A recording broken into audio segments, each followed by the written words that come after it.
dinañu dolli lii et puis balaa demi-finale bi ñu xam aussi nag vraiment ne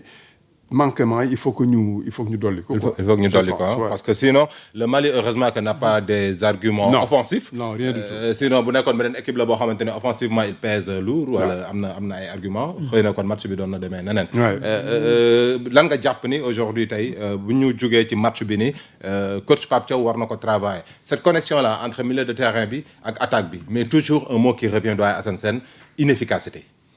waaw inefficacité est-ce que sax tey am nañu ay occasions franches yu bëri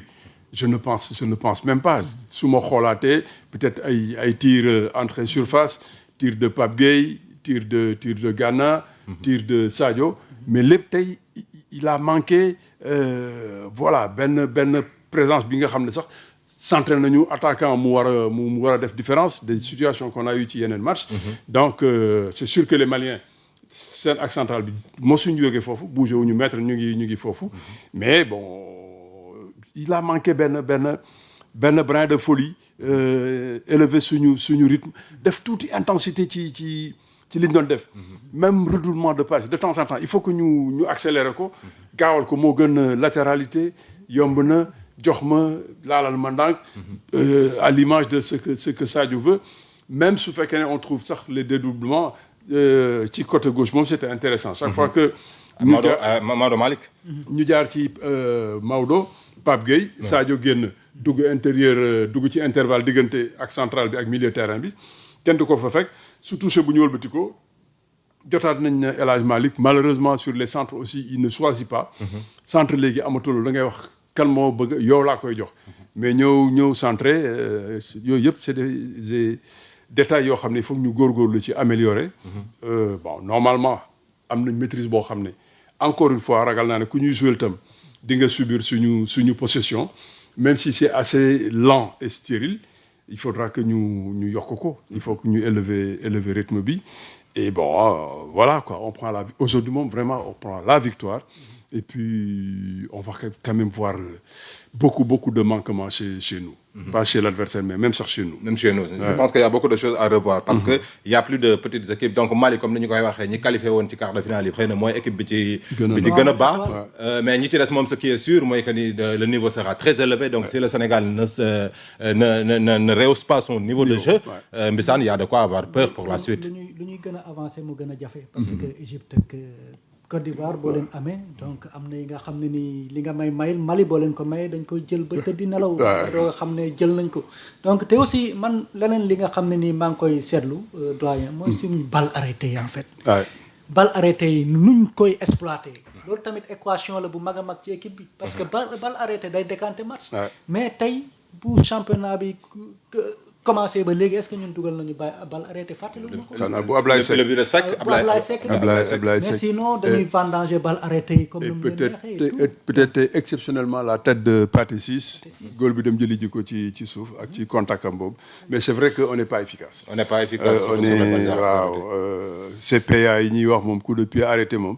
vraiment il faut que ñu xoolaat ko on n'est pas efficace et puis on sait jamais c'est qui Crépin day jógee Guédiawaye ba ginnaaw Thiès pour dem dóori ji ko pour après def lan sur une balle où on est devant la surface Sadio les grands sont montés jouer ak ñoom il va chercher à on est pas là aussi nag sur le plan rigoureux on manque de discipline parce que là moi li ma ko mën a qualifier c'est de l'indiscipline tu peux pas mettre une balle ñëpp ñëw axe yëpp ñëw waa ji nekk ci biir kam nga ne da nga koy dóor directement loolu du yoon Crépin aussi il faut que vraiment mun di toucher ñiy yéeg ak ñiy dem. donc mais côté boobu entre Crépin le côté droit. entre Crépin Diarra ak Elimane Ndiaye gis nañ que ne Elimane comme ni Sadio di libérer le côté gauche. pour permettre à Maodo. de monter gis nañ que ni Crépin à chaque fois bu ñëwee ba foofu dafay am problème comme si que moom ak Elimane Ndiaye à ce niveau-là ils s'entendent. oui mais Elimane reste sur la ligne mais Crépin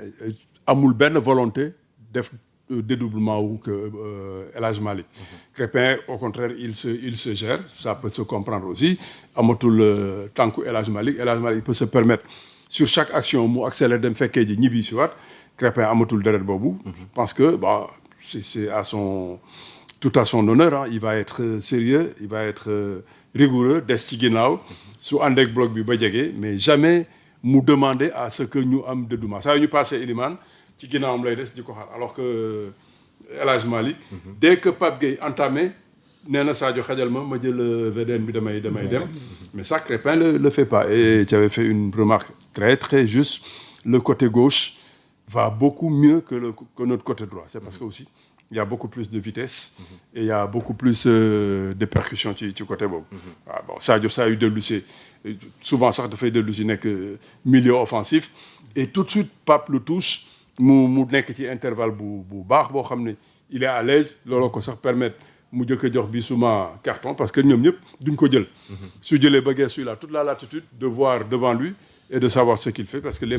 Maliens n'ont pas été là man foofu laa doon ragal ci entrejeu bi ñu andil ñu alxatir bu bëri mais andiwuñu non défensivement on a été bon parce que quand même sur les duels il y a beaucoup de duels yoo xamante ne donc Sénégal moo ko remporté gis nañ vraiment l'engouement l'engagement de Pape Gueye Idrissa Gana Gueye aussi il a été présent tout au long du match côté défense il y a rien à dire mais phase de jeu yi attaque placée yi construction doyen Assane Sène moi je me pose une question défense bi bokkuñu gis-gis parce que nous avons été souvent mis en difficulté quand même waaw Edouard Cissé Edouard Mendy moo ñu génnee aussi ci lu bëri donc défense mais aussi il y a des choses c'est vrai à améliorer parce que aussi boo amee benn Amad Diallo en face vraiment di nga wane leneen mais sur les duels gis nañ que ni vraiment l'équipe était présente sur le côté gauche avec Maodo qui a fait un travail énorme Maodo il a fait un match énorme il a fait un bon match donc peut-être ci axe bi ak central bi la ñuy wax peut-être damay wax sous le contrôle du technicien mais man tey moom lu ma gis vraiment face au Mali peut-être mën nañu d'accord mais équipe bu am benn niveau bu mel ni Côte d'Ivoire lu mu mënee depuis boobu ba léegi donc benn équipe bi nga xam ne ni Salah mu ngi fa aussi donc faw ñu wane leneen non c'est vrai que permettre nañ leen beaucoup de situations comme tu dis bal boobu Edouard di jàpp presque ci ligne de but am te le Malien est à côté c'est parce que à droite côté Crépin ak couverture Koulibaly ils ont été très très légers et à la limite laxiste ba gars yi mun fa permettre combinaison bu ndaw ba génn ba touché ji seen attaquant de pointe il a fallu que Edouard mu vigilant bu baax a baax yeneen yi aussi ils se sont permis des situations génn ba frappé mu obligé dem jëli ji wala bal bu ñu traversé wàccaat ci ñoom c'est vrai que am na ay yenn réglages yoo xam ne il faut toujours faire mais doyen par rapport ak réglage parce que quand même les entraînements c'est à ça que ça sert amoon nañu une semaine parce que samedi la ñu joué tey vendredi presque 6 jours yoo xamante ne liggéey nañu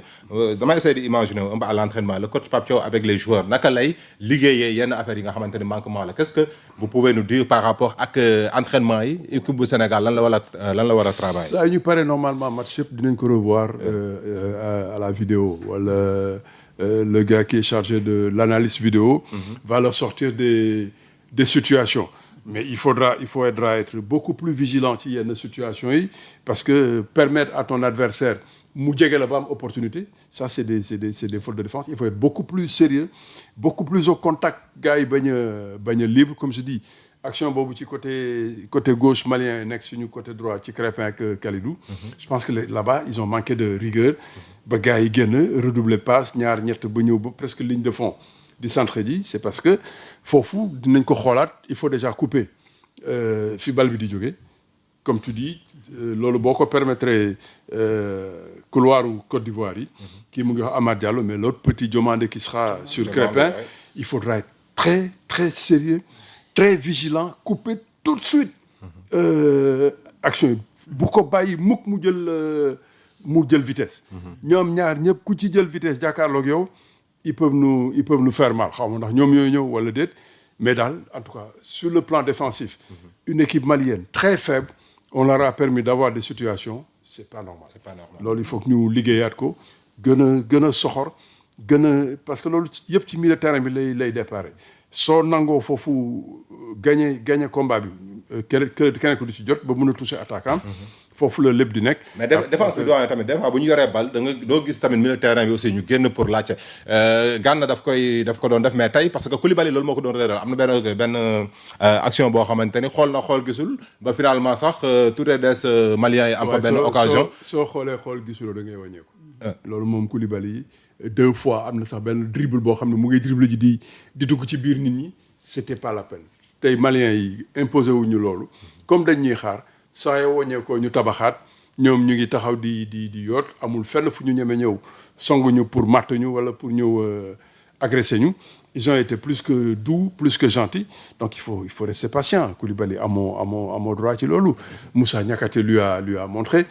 chaque fois que moom libre na touché na El Hadj Malick su compliqué Pape def benn mouvement wala Gana ci intervalle bi mu jox leen su compliqué mu dellu ci ginnaaw wala dellu ci Koulibaly soo amul appel c'est vrai que yenn saa yi su gars yi nekkul en mouvement laajuñu la dellool ci ginnaaw rek dara xewul rien ne peut nous arriver parce que li gënoon metti nag mooy ci médiane bi nga yàkkamti passe ba ñu dog ko ba attaqué ñu heureusement que Crépin a été très bon sur la vitesse pour mun a dem dabi ji Sinaayoo ko mais ça c'est des cadeaux yoo xam ne boo ko joxee équipe yu am doole dootoo leen gisaat dootoo leen gisaat dinañ yegg di nga jël but après nekk fa nag di daw loolu moom du suñ cër. En tout cas il y a plein d'enseignements à apprendre sur le match d'aujourd'hui malgré la victoire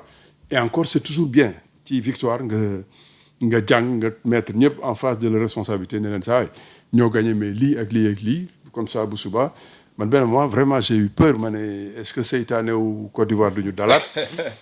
dernier minute arbitre di siffle fin du match. gars yi suñu xel dalul. non gars yi forfait benn yaa Cheikh. dugal le but nga dem ñu wéeru bañ jigi jara